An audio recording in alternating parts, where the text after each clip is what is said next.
Hi, I'm Life Coach Landry, and the topic is 10 reasons why people walk away from relationships.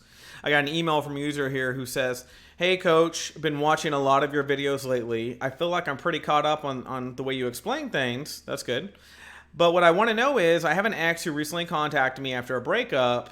I never got the reason why we broke up. I'm wondering what to expect when I talk to him about why we broke up. I want to be mentally prepared because I still have feelings and I very well could take him back based on what I hear. What are some things I should expect?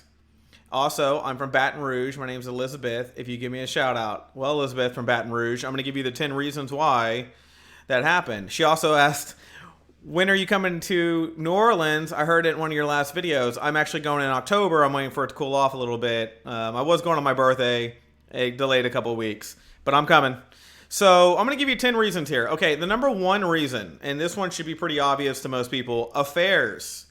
If you cheated on someone or been cheated on, it's the number one reason why you broke up. The likelihood is 99.7%.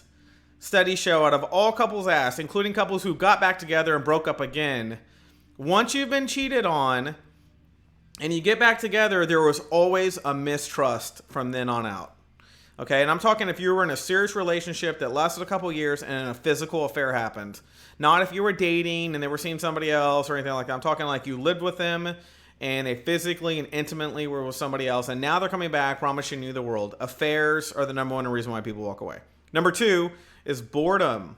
Believe it or not, people get stagnant in relationships and look for more. If you have somebody who goes to work, comes home, and goes to bed, and you're a person who likes to go to work, have a drink, eat some barbecue, watch some TV, then go to bed. If you do that over the course of a couple of years, you're going to notice you're very different in that respect, and that's a boredom syndrome, okay? Number three would be battle fatigue.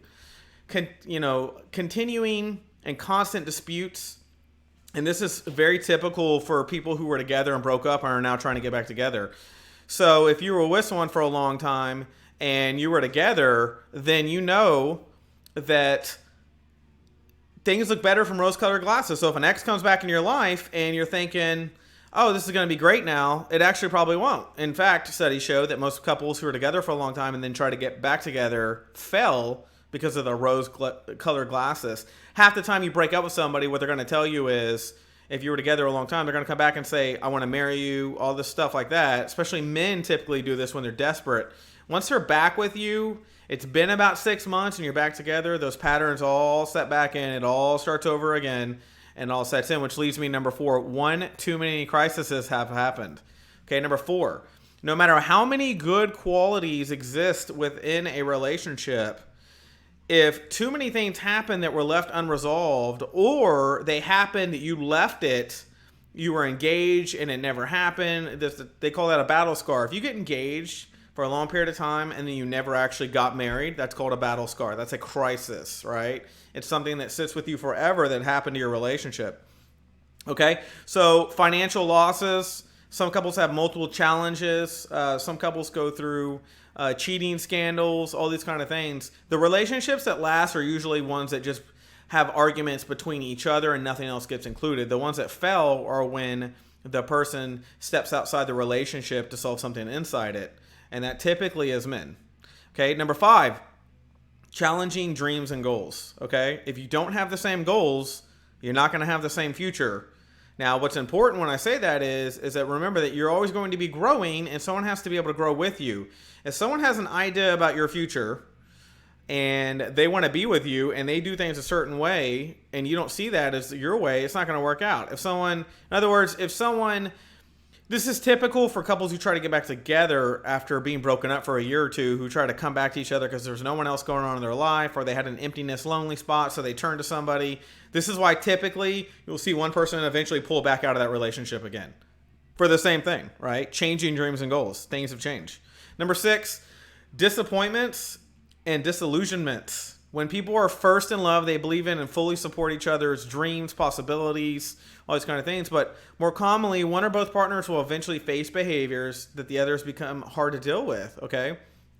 So let's say one of your dreams is to live in a nice suburban neighborhood or live closer to the city or somewhere in the middle so you have a more active lifestyle so your kids can grow up more social. And let's say the other person believes that they want to live out in the country in the middle of nowhere and that's what they believe in. Well, those are two different types of thoughts. You have to be one or the other.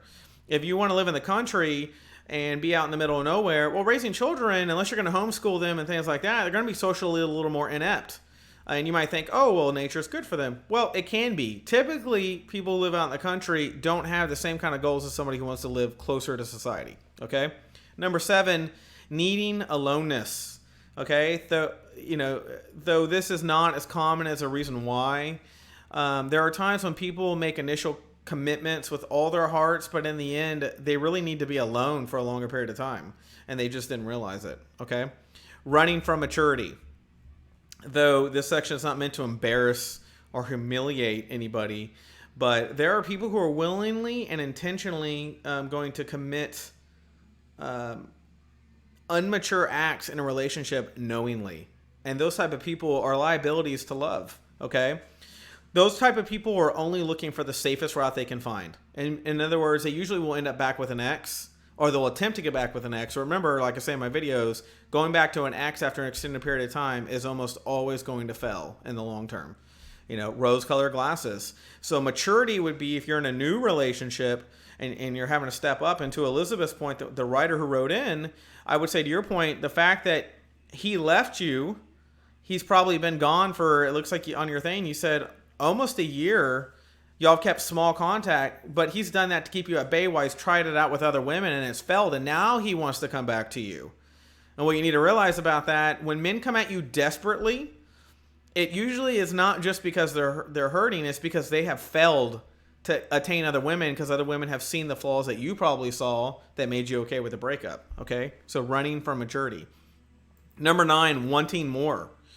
As relationships mature, many intimate partners find themselves seeking new things from their partner. You all of a sudden, when you're dating, you're going to need more communication. You're going to have higher expectations. You're going to have not higher expectations as far as standardized types, but you're going to have more expectations as far as check in with each other during the day. Maybe you weren't doing that when you were dating, and now it's something that both of you yearn for, to hear from each other and those type of things. So you got to think about this kind of stuff, right? You got to sit there and you got to say, okay, I have new expectations. You just got to communicate that kind of thing, right? So many times these feelings occur in midlife or what we call mid-relationship stage, where it's time for it to kick into a higher gear and the other person is holding that gear back for whatever reason. And number 10, it was a mistake from the beginning.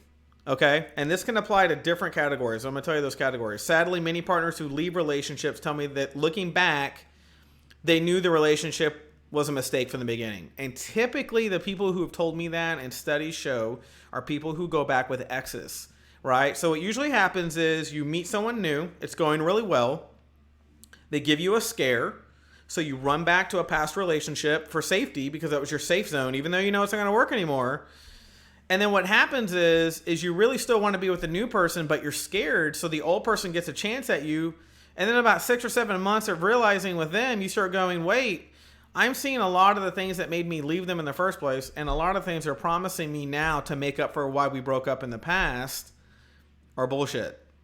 And this is typically where women fall the most. Women will typically fall into going back to something they know is a mistake to ever go back to begin with. Men are better about this. Men will actually try to move on.